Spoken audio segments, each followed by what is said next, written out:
Now, here's where you're going to really impress them by giving them this flow diagram. You're going to start off with this start pill right here. I call it the pill shape, which is the terminator. And the participant completes a sign up form. What happens when they do that? Savings code generates the card number and then populates the card details and then sends the welcome email with a PDF of the card, right? So the card is in the PDF attached to the email. And then there's a decision. Did participant redeem medication with savings card? If they did, then you provide the discount, which is its own process because it has to go through the calculations and all that stuff. If they did not, then send a follow-up email and those two go to the end. Now, obviously, what's embedded in here is how do you know they did not use the card? Okay, because it could be possible that they didn't use the card because they didn't need to, or that they didn't use the card because they had the opportunity to use it and didn't use it, right? So how do you determine that? That's obviously a question you'd have to answer. But it doesn't change the fact that you can create this flow chart that covers it at this high level. Very impressive when you can add this into your BRD when you're doing an interview. Then you're going to go into some risks. What are the possible risks? Well, the savings card possess some risk to be successful, and those include potential low adoption, which means because the savings card requires participants to voluntarily sign up, and we cannot immediately say how much savings they are likely to get, there may be reluctance to sign up or use the card. I don't know, there's a problem here. So there may be reluctance to sign up or use, thus not realizing it's the card's benefit. Let's put thus here. Let's read this again. So because the savings card requires participants to voluntarily sign up, and we cannot guarantee or we don't immediately know how much savings they're likely to get, there may be some reluctance to sign up or use the card, thus not realizing its benefit. The other risk is there's a strong dependency on savings score. You need to identify this. You have to because they've already told you that you're going to be integrated with savings score, and savings score is managing the card on your behalf. They're the ones who get the data for the card number and do all of the management, and it's a very tight integration or implementation. So you have a strong dependency on savings score. If something goes wrong at savings score, then there goes your whole loyalty program, right? So the savings card program will be owned by MedJam, but is being managed by Savings Co, which could result in MedJam being very dependent on Savings Co, where changes in the relationship could result in higher costs for MedJam and none of the product knowledge is being shared in-house. So because you're relying solely on this third party, then you don't have the knowledge in-house. They could change their prices on you rapidly and you have no other choice, and if they ever go under, then there goes your program as well. So having 100% dependence is not usually a good sign in some cases. All right, limitations. The savings card product has the following limitations, right? Only used for lower life prescriptions, not any other type of medication. So it's only limited to lower life, which could be something that other patients might find weird because they would need the same value as well in their medications. Participants can only claim the discount at the time of purchase. So, purchasing the medication and then sending in the receipt to be reimbursed is not allowed. Here are the assumptions that we made. So, we itemized the assumptions here. So, we said Savings Co already has a network of pharmacies that will accept the MedJab savings card. Savings Co already has an algorithm to generate the savings card number. Savings Co has an algorithm to calculate the rate of discount based on the prescription amount for lower life medication. Pharmacy personnel can access the savings card in the pharmacy system to be able to see what the discount price would be to fill the lower life prescription. Savings Co provides details of the participants who use the savings card. Savings Co will manage a savings card, and MedJam will provide the customers and do basic maintenance of the cards in MedJam software. Savings card will only be digital. However, participants can print them themselves. So here we go for the in scope. The following features are in scope. So creation of sign up form for savings card. That's one. They also have API integration to savings code to generate savings card number and give real time updates of card usage.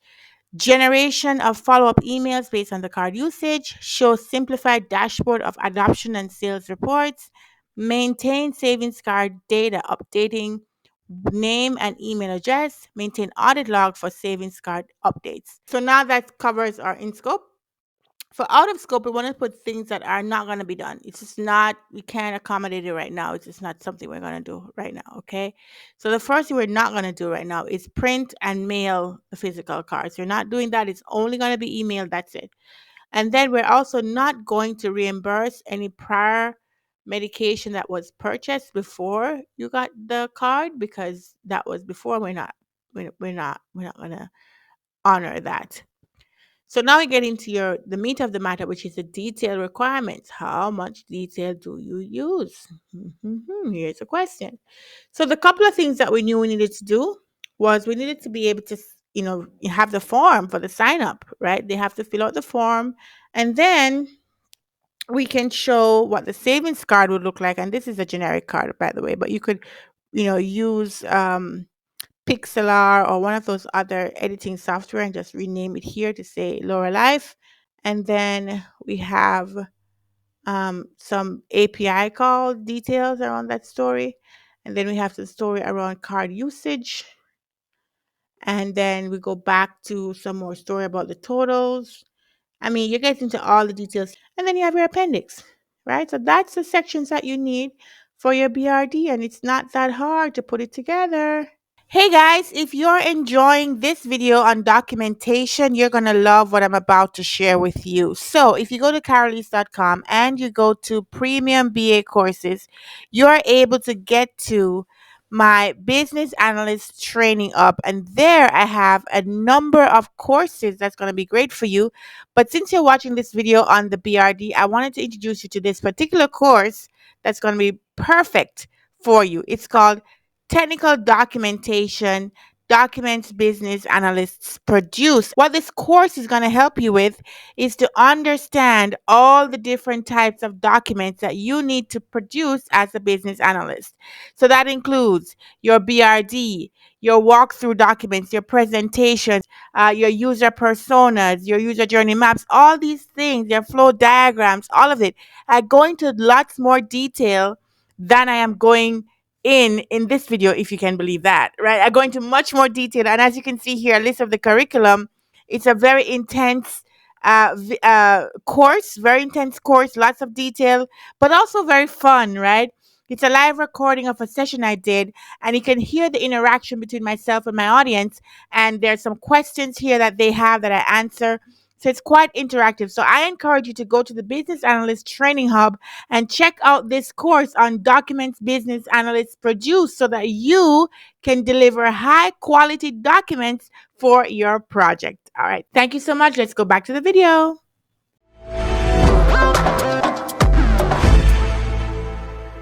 So we don't want to rush over the detailed requirements because this is really the meat of what you've come up with, and you want to spend some time making sure you understand that and explain that when you get a chance in the presentation. So let me explain it to you. So the detailed requirements is right below your high level requirements. And as you can see, the high level is just like 5 bullet points, just the biggest picture of what we're going to build. The details, however, goes into all the specific details. And I encourage you to watch my video on how to write requirements to learn the techniques for how you should write your requirements and some of the specific things that your requirements should have and should not have. Okay.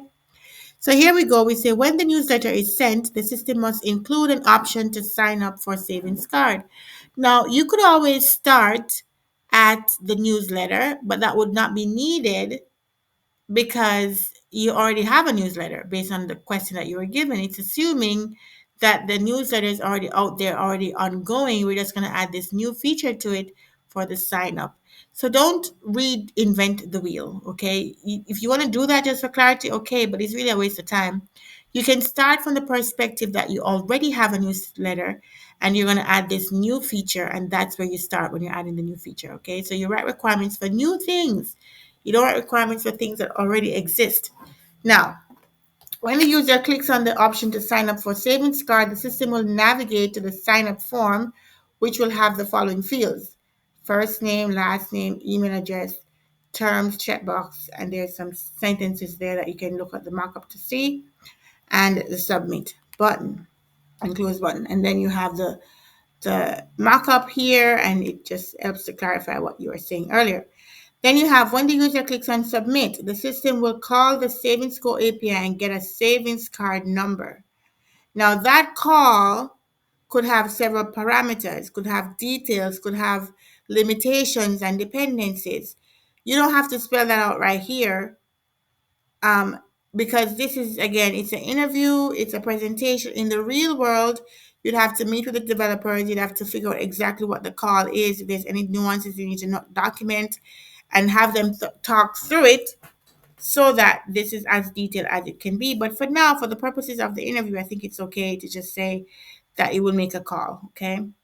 The system will generate a savings card with the participant's name and assign a savings card number once it gets that call that we mentioned earlier. So you put a markup of the savings card and you make sure they know what it should look like. And then ability to send emails is the other high level. And so we'll talk about the emails that's going to be sent. So when the user signs up for the savings card and the card is generated, that's the starting point, the system will send a welcome email that has the text as shown in markup below. And here's that markup with the text and stuff like that. The savings card will be sent as a PDF attachment to the welcome email. Great. And then you move on to the next high level requirement, ability to integrate with Savings Go. So 3.1, the system must be able to make an API call to Savings Go in order to pull the participants' information real time. The information that will be pulled are. Now, this goes back to what we talked about up here, which was that we said that when the user clicks on submit, the system will call the API and get a savings card number.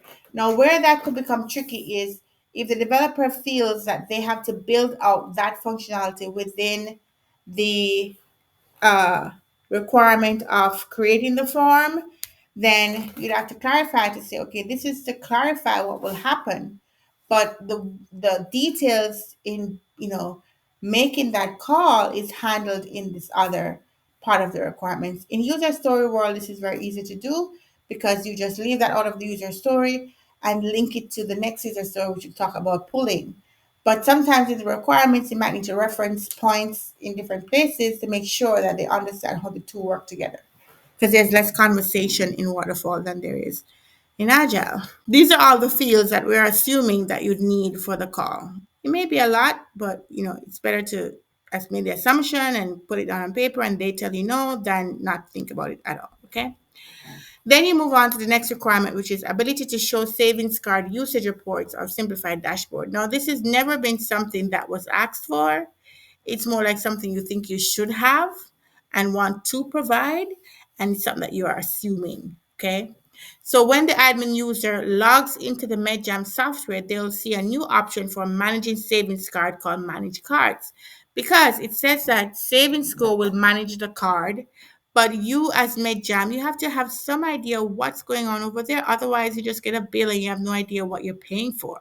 So even though they didn't tell you that you need a system, you should know that you need a system so you can monitor, you can see what your third party is doing, right?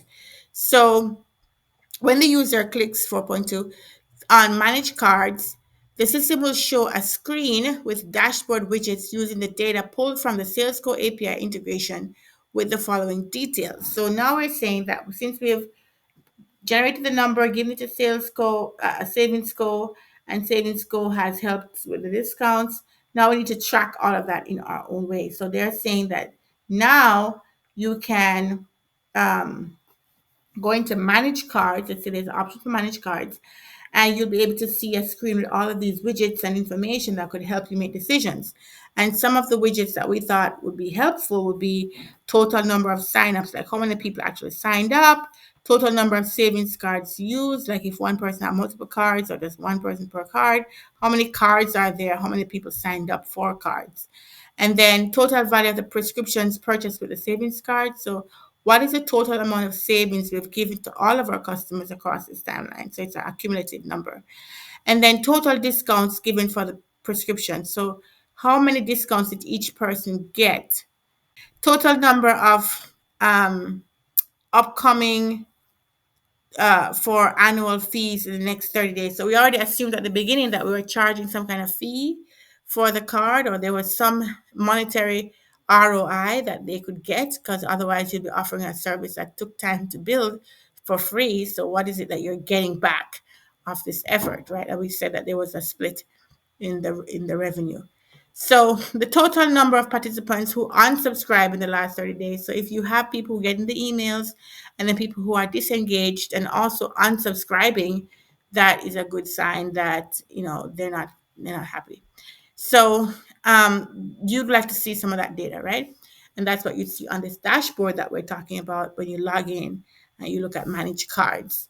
So for each of the totals shown, the system will allow the admin user to drill down and see a table view of the data that contributed to the table that was to the graphic that was being shown, right? So the table will have the following: to have first name, last name, email address, sign up date, usage count, participant status, pharmacy last used, pharmacy number, prescription value, discount received. So basically, you're saying that there'll be a widget that summarizes some data for you. And if you drill down and click into those widgets, you can get to a table which will show basically this type of information, right? So you're able to sort the table, you're able to search and filter the table, you're able to export the table to a CSV file, right? And then the last of the high level requirements that we'll break down is the ability to manage savings card. What does that manage mean? So when the admin user accesses the MedJam software and selects the manage savings card option, they will see an option to update the card. So this is where you can go in and make changes to your card, you can do all kinds of stuff, right?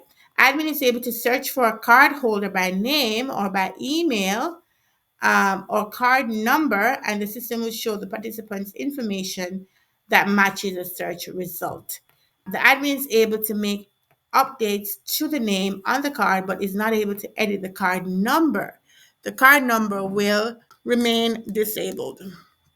So you're saying that you don't want them to go in and mess with the card number. They can change the name on the card, but the card number is just unique and only one. I guess it's a primary key. So ability to send follow-up emails is the last one. So when the admin accesses the dashboard and sees a list of participants who have not used the cards, the system will provide an option to send a reminder email. The admin is able to select the send reminder button, and the system will ask for confirmation to send the reminder.